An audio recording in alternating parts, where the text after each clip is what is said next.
kind of break down what boxing is all about when I talk about defense and offense, so you guys can get a better perspective. So anybody out there who wants to box or is thinking of boxing, I'm going to try and break it down in a way so you can see that boxing has rules.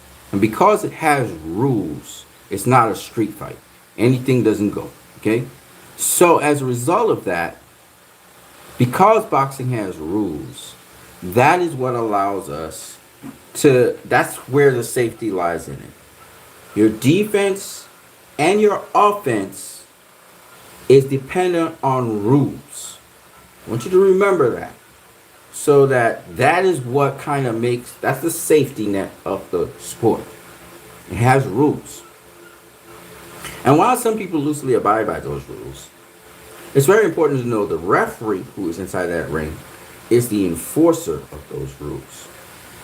Sometimes referees abuse their power, sometimes referees don't.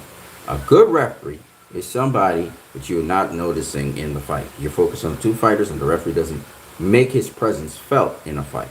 That's a very good referee. Okay, so let's get into defense, offense, rules. So this is what makes the sport fair and safe. Safe enough that we haven't had a lot more deaths in boxing than we've had already, even though one death is one too many. First thing, this is the first rule, and it's a very important rule. Protect yourself at all times. What? At what? At all times. Boxers take off their gloves and everything. They're going for the referee to declare them who's the winner. Sometimes the referee is declared the winner, and a boxer might be actually really mad that the other boxer won. And even though the gloves are off, the boxer might take the liberties to assault the other boxer. To protect yourself at all times, your body naturally has this tendency to do this. Let's say somebody throws a punch at you, right? We have the natural tendency, it's just inborn in us to do like this. Somebody's going to throw a punch or something at you, you do this. Now, that is a reaction that's innate in us. And actually, in martial arts, that's an actual action. Okay? And this movement actually deflects a punch that may be coming down at us. Now, the important thing to understand is that in boxing, there's also that. When a fighter throws a punch at you, you have the reaction where you can do like this. And you can actually take your lead hand and block that punch. Okay? Now you're looking up at me, so it looks a little bit different. The angle's a little bit weird. But if you were to see me face on, let me see if I can make myself face on here. It would look something like this. Okay? You block the punch. You bring your hands back. Alright. So the point is that defense in boxing is not so much different from a natural innate reaction we may have in nature. I want you guys to kind of understand what I'm saying. Now off of that defensive move, you could also block the punch. Now you can catch a punch out there as well, but you can deflect it with your forearm. Alright? There's actually a style called the cross-arm defense where if there are uppercuts coming, like you throw an uppercut to the guy, right? As you throw the uppercut, the guy can brace it so that the uppercut doesn't come through the guard here. He catches it here, right? And since it's at an angle, it deflects off. You understand? The cross-arm defense, also known as the turtle shell defense, it was utilized by the great guys like Archie Moore, famous for it. George Foreman used it a little bit. Okay. And also Jake LaMotta. But the point is that the defense that you use to protect yourself abides by certain rules. I'm going to tell you guys something that a lot of boxers already know. And for those boxers who don't know, well, I guess it's an education for you today. Making yourself small in boxing is a brilliant defensive maneuver. The smaller the target, the more difficult it is to hit. Which is why squatting and bending can protect you. And if you cover up while you're squatting and bending, you know, sometimes somebody's really starting to beat you up, and you squat and you bend like this, and you tuck yourself into a ball, and they're hitting you on your back and on your arms, shoulders, but you protect yourself. You're protecting your head, protecting the rest of your body. You shell up. You make yourself small, and two, in boxing, you can't hit people in their back, which means that it's harder to get the targets, because when you bend like this, I want to show you guys. I don't think I can stand on that. Hold on. Just 1 second.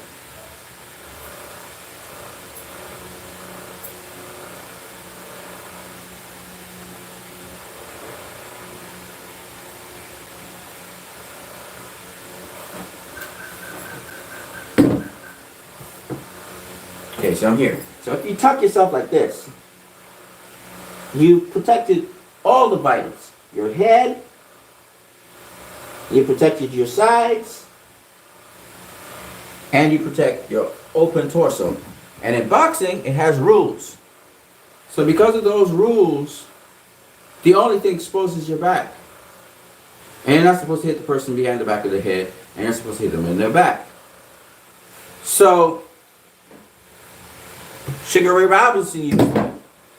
Floyd Mayweather used it. He would tuck himself to the side though. Evander Holyfield was actually using it.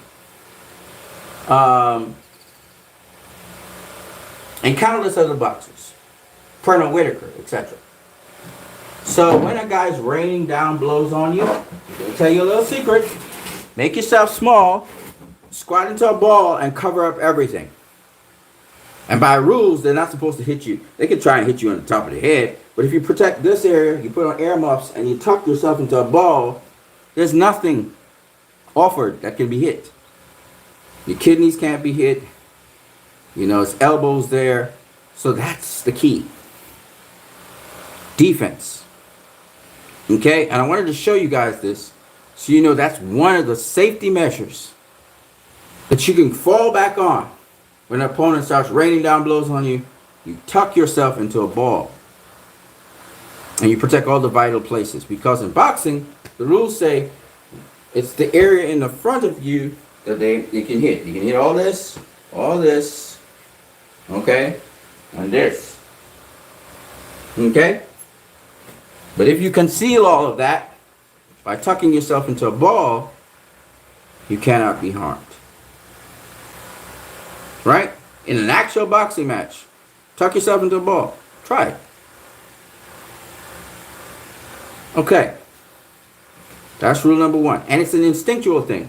If you're fighting somebody, even if it's a bully or whatever, you'll see them tuck themselves. They naturally tuck themselves into a ball. They turn their backs to you and they tuck themselves into a ball to weather the storm, and then they come back at you. Alright? So that's the first thing. So if you're getting your ass whooped in boxing and you still got your whereabouts, you know where you are, tuck yourself into a ball. Alright. That's one.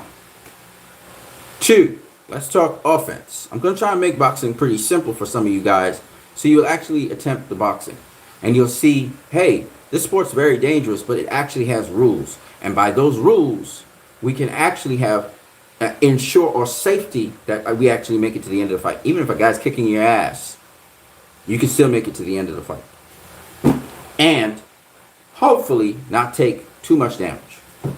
Here's the second thing. This is an offensive tool. Like I said before, it's defense and then it's offense.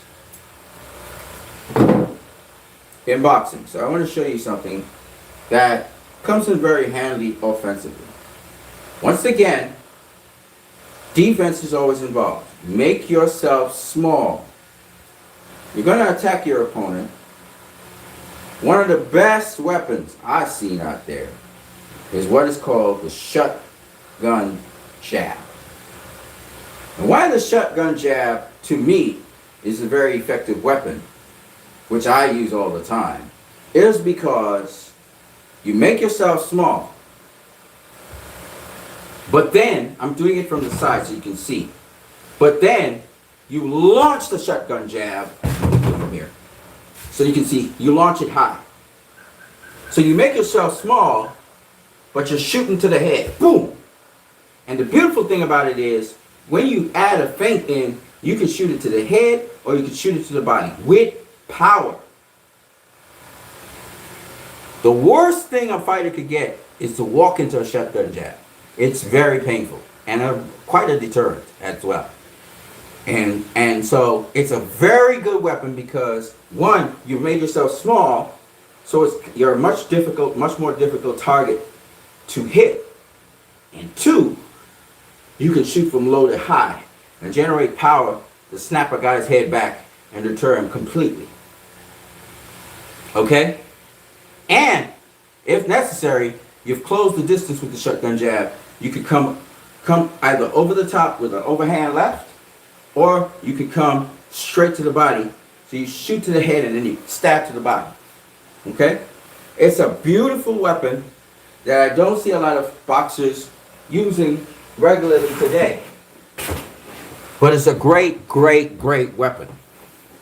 So I'm going to give you that little tool. Particularly when you shoot that jab, shotgun jab, to the pit of a boxer, particularly when he's coming in to attack you, it's a great, great weapon.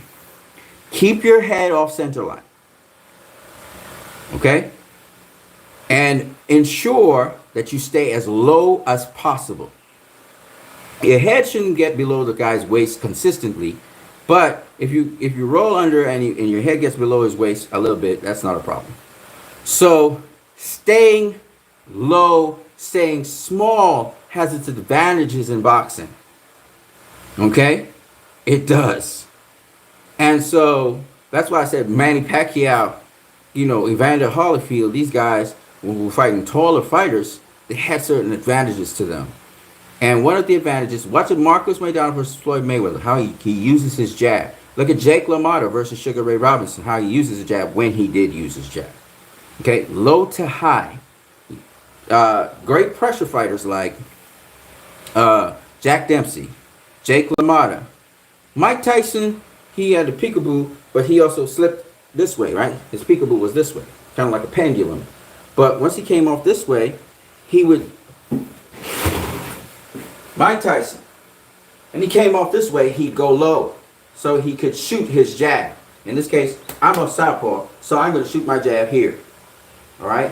Or I come here, or I step this way from orthodox fighter, and then I shoot my jab this way. Got it? It's the spear jab. Okay. So, a spear jab goes from low to high. It's also a very good weapon. But I want to talk about the shotgun jab, because the shotgun jab can be as effective as your power hand. And it's good to perfect that jab and have great timing with it and pull it out of the arsenal. You might start off with a normal jab, any kind of jab. But when you're ready to catch a guy with a really good shot and stun him and then use another punch to deal with him, shotgun jab. Best jab in the world. So I'm giving you guys those two things. I gave you the defense that can keep you in a fight and keep you seeing the finishing bell. No matter where that guy's pounding you at, you can just keep your hands tucked. Keep yourself tucked. Tuck as tightly as you can, because he can't hit your body. You protect your head and your temples. Protect your body and your temples, right? Once you protect those things, and you protect your chin, because you're so low, he can't really clip you, you're good. Tuck your chin in and tuck yourself in, right? It's almost like a fetal position. The other thing I said is, offensively, if there's a one tool or one weapon that I think is really a great weapon, because it can vary. You can shoot the shotgun jab to the head, or you can shoot the shotgun jab to the body. You more than likely will not miss the body shot, but you may miss the head shot. But instead of going to the head, go to the chest. That way, if the guy moves his head, you will still get a piece of his chest. All right. So you want to throw the shotgun jab to the chest of the guy. If you catch him on the chin, then great. Another very important thing in boxing: tuck your chin. Chin down. Chin down. Keep that chin down. So tuck your chin. Always go into a fetal or ball position. That will protect you completely. Shotgun jab. I want to leave those things with you guys. These things I've observed over the years watching boxing, and also myself trying them out. And they really do work. So think about that. The other thing is, all the other fundamentals of boxing you'll need to know. But defensively, the fighters who do that, they tuck themselves in the ball, they protect themselves. Of course, they will be offensively minded, so they're not going to be in the ball for very long. I'm going to tell you a couple other things, but you need to learn how to do them. They're skills, really. One of the things you need to have in your repertoire in boxing is knowing the various types of clinches and how to clinch, and clinch very well. You must be excellent at clinching. That is a very important thing to stop the action in a fight. And it doesn't need to be a tight clinch. There are different kinds of clinch. Even if it's tying up, learn to do that. Okay? Learn to do that. That's a very important skill. Now, let me just say, the rules say that excessive clinching is bad. So you cannot use that as the only defensive technique. That is stupid. All right? You must know how to clinch. You must know how to deflect punches. I know that being by deflect, I mean using your feet to deflect punches. There are different ways to do it. I'm not going to talk about that right now, but suffice it to say that you need to know how to deflect punches. And you can do it with the lead hand, but you must use pivot work to do it. You can tap punches down, you can parry punches away, you can push punches away, but you do it with your feet. It's not just your hands. You can't just do it with your hand, you'll get hit. You have to do it with your feet, parry away punches. And there's a bunch of other stuff I would like to talk about, but I won't talk about that. So it's just three things that I told you about: covering up and how to do it completely so you can protect yourself. And based on the rules of boxing, you should be okay. And then I talked about the shotgun jab, right? And then I told you it's very important to know how to clinch. Complete defense, covering up everything so that the opponent has access to absolutely nothing. Okay? I just told you how you can do that. Now buy you time in the fight. I told you how to stay low, that a small target is a difficult target to hit. So it's always good to learn how to do 100 million different squats and learn how to get low. It's very important to get low because you want to get under punches in boxing. Can't get over them, so you have to get under them, right? You go under them, you have to get under punches, under hooks, because boxers tend to throw a lot of hooks when they want to use their power, particularly the left hook for orthodox fighters. So you want to get under that hook. No matter how low that guy throws his hook, you want to get under it. You're going to see a lot of hooks in boxing. So defensively, you want to get around them. And you must also know what you want to do after you've gotten around a hook. Because after somebody launches their offense, there's a hole in their defense, and you want to exploit that. So you need to know how to counter that and how to deal with that. All right, so that's enough talk. And this just should show you that boxing is dangerous. Make no mistake. But there are ways in boxing to get through that danger and minimize the danger so that you are able to make it through a fight even if your opponent is overwhelming you with other things. All right? Two other things I want to say. One, Boxing is not an overnight sport. You can't just never have boxed before a day in your life and just step into the ring. You have to prepare yourself. Okay?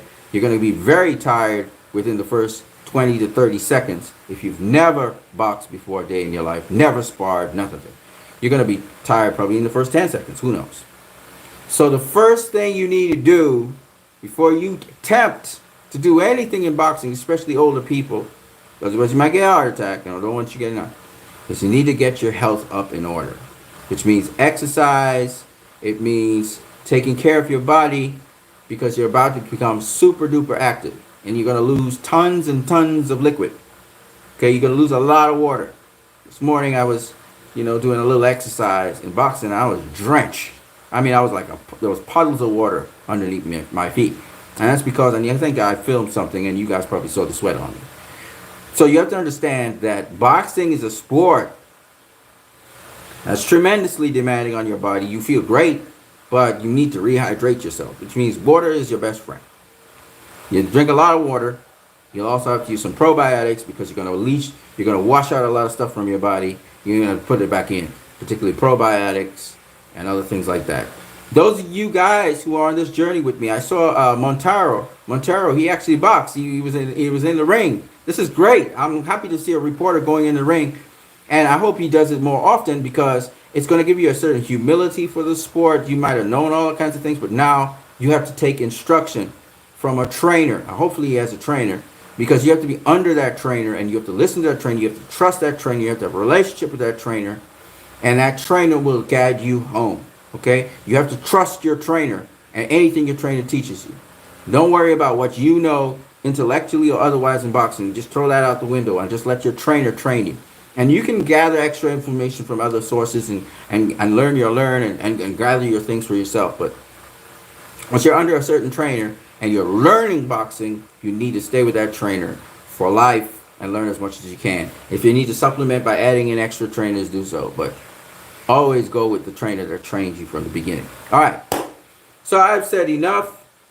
Some of you guys who are just average Joes, I'm just here to inspire you guys. I'm 46 years old and definitely going to do a pro fight very soon, or an amateur fight, whichever one comes first. And I want to say, and you have to register to be able to do that, and I'm looking forward to it. COVID's hopefully it's almost up. So that opens the door for this stuff, and I'm so excited about it. Of course, I am also very cautious and very careful about how I approach this and how I do. And you got to do this thing right. So you do it the right way, you're going to be okay. I encourage each and every one of you guys who ever watch my program to make it your duty to not just spar, but have an actual fight. I don't care if it's an amateur fight or pro fight. Have an actual fight. Prepare yourself for an actual fight. You call yourself a fight fan, then truly go and fight. Do it. Do it. So you can have a hands-on appreciation of boxing. Some of you guys have your own perceptions of things. Some of you guys spar. Some of you guys have actually been in actual pro fights. Good. You're going to have a healthy respect for the sport more and more, and you're going to see it for what it really is, because it's not about any one boxer.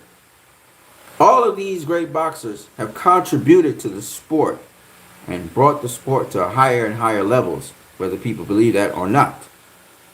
And as a result of that, they all should be honored and appreciated, because that's the people who we pick things up off of. Okay? We look at them, whether it be whatever boxer, and we say, oh man, they're great. You know? And if it inspires you to inspire somebody else, that's what it's all about. It's about inspiring people, okay? So I just left that with you guys. Offense and defense. I gave you guys one of the best defensive maneuvers you could think about, where you're actually shelling your whole self up. It's by becoming small. You squat and you get small and you block everything up with your hands and you tuck yourself in. When you tuck yourself in and you cover it with your hands, there's no available targets. except the top of your head, which who cares, right? That's hard. There's a skull there. So I just wanted to let you guys know that if if an opponent is overwhelming you, you find yourself in the middle of a flurry and you're like this. If this doesn't work, right? If this doesn't work, tuck, drop and tuck. Drop and tuck. You got it? And for those of you who, and by dropping and tucking, you can actually roll under the punches and roll into your opponent into a clench to stop the action. There's so many different things. But you must, if you're going to drop and tuck, don't forget to keep looking, okay? don't take your eyes off your opponent. Never take your eyes off your opponent. So that's another important thing to remember. The other thing... Sorry about that. The other thing I want to say to you guys about boxing is offensively, don't forget the shotgun jab. Okay? Perfect that thing. You drive it with the back foot. It's driven by the back foot. Right? So you squat, and then you drive the shotgun jab in. Up. You can drive it up above you. Okay? Right? Right? Or right in there. Right in there. Right in there. Right? So don't forget that. Okay? Those are very valuable things I just said to you. I hope more boxers use it. Especially when guys are coming in on you and they're coming to finish you or whatever, and you have that jab. Oh my gosh. That jab comes in handy. It really does. It could change everything in a fight. It could turn a fight around. All right? It's called a shotgun jab. It's not a power jab. Power jab's different. It's a shotgun jab. Right? You're throwing quite a lot of weight behind that. You're shooting off the back foot, and you're literally launching that jab into that person's head or body. But they never, most boxers never expect that jab. It's a very powerful jab. Of course, you try to get your hands back after. But man, especially to the body, woo, it's a great jab. All right, peoples.